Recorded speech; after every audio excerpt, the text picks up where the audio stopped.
تم اپنے گھر میں ماحول ایسا پیدا کرو، بچوں کو ایسی تعلیم دو جب تک کہ بچہ قرآن کریم نہ سیکھ لے، قرآن کریم اس کو پڑھنا نہ آ جائے، اس وقت تک کسی اور کام میں اس کو مت ڈالو۔ ہمارے یہاں الحمدللہ مسلمانوں کی تاریخ یہ ہے کہ سب سے پہلی تعلیم جو بچے کو دی جاتی تھی وہ قرآن کریم کی، ناظرہ ہی صحیح لیکن ناظرہ قرآن کریم بھی انسان کی زندگی میں انقلاب برپا کرتا ہے۔ اگر صحیح طریقے سے ناظرہ پڑھ لے نا بچہ تو اس کے دل میں ایمان کا بیج پڑ جاتا ہے، اور پھر آگے وہ ایمان کا بیج اس کو بہت سی برائیوں سے روکتا ہے۔ تو جب تک اس بات کا یقین نہ ہو جائے کہ میرا بچہ قرآن کریم پڑھنے کے قابل ہے، اس وقت تک اس کو آگے نہ بھیجو۔ اب ہمارے یہاں وزیر تک بن گئے ہیں لوگ، اور جب ان سے کہا گیا قل واللہ پڑھ لو تو قل واللہ پڑھنے نہیں آ رہا۔ تو در حقیقت یہ اس لیے کہ ہم نے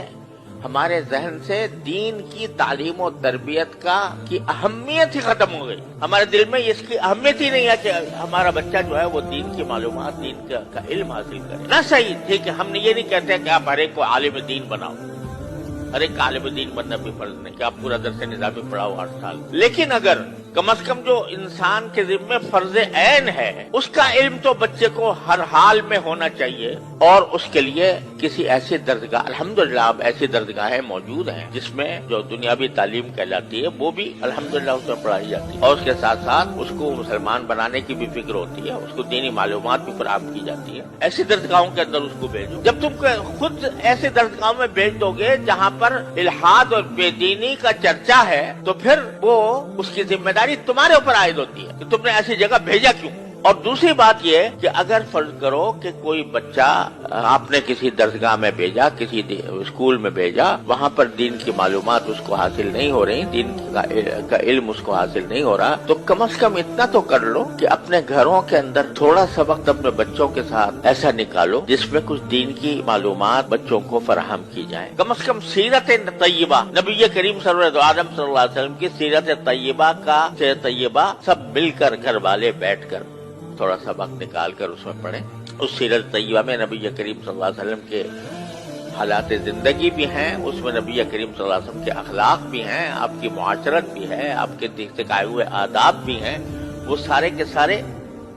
اکٹھے بیٹھ کر پڑھیں۔ اس میں کیا مشکل کام ہے؟ رات کو تھوڑا سا وقت سونے سے پہلے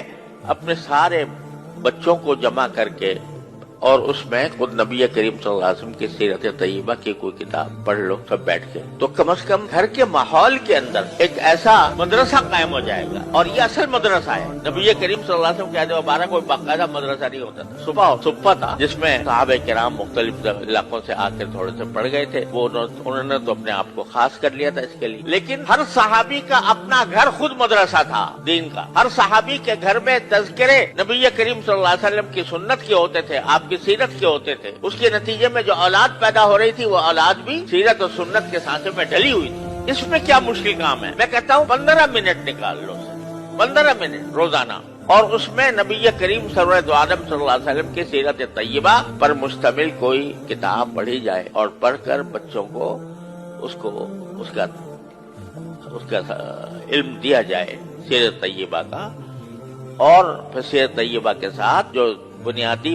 ضروریات ہیں دین کی، وضو کے احکام، نماز کے احکام وغیرہ وغیرہ، اور اخلاق، آداب، کس چیز کا کیا ادب ہے، کھانے کا کیا ادب ہے، سونے کا کیا ادب ہے، بازار جانے کا کیا ادب ہے، خرید و فروخت کا کیا ادب ہے، یہ ساری باتیں رفتہ روزانہ کر کے اگر 15 منٹ بھی روزانہ ہر انسان، ہر مسلمان نکال لے اور اپنے اولاد کی اس طرح تربیت کرنے کی فکر کرے تو انشاءاللہ اللہ تعالیٰ کی رحمت سے انقلاب آ جائے گا۔ لیکن چونکہ فکر نہیں تو اس کی وجہ سے یہ چھوٹا سا کام بھی نہیں ہو پا رہا، اور قرآن اسی کی طرف متوجہ کر رہا ہے کہ تم ساری دنیا کے اوپر تنقید کرتے ہو کہ فلاں جگہ یہ ہو رہا ہے، فلاں جگہ یہ ہو رہا ہے، سیاسی ماحول کے اندر بے چینی ہے، اضطراب ہے، انتشار ہے، لڑائیاں ہیں، جھگڑے ہیں، تنازعات ہیں، ان سب کی شکایت تو کرتے ہو، لیکن خود اپنی طرف متوجہ ہو کر نہیں دیکھتے کہ تمہارے ہاں کیا کمی ہے۔ اگر تم فرض کرو کہ مکمل طور پر اسلامی احکام پر عمل کر رہے ہو، لیکن تمہاری اولاد اور تمہارے گھر والے دوسری طرف جا رہے ہیں، اس کی ذمہ داری بھی تمہارے اوپر عائد ہوتی ہے۔ اپنی فکر کرو، اور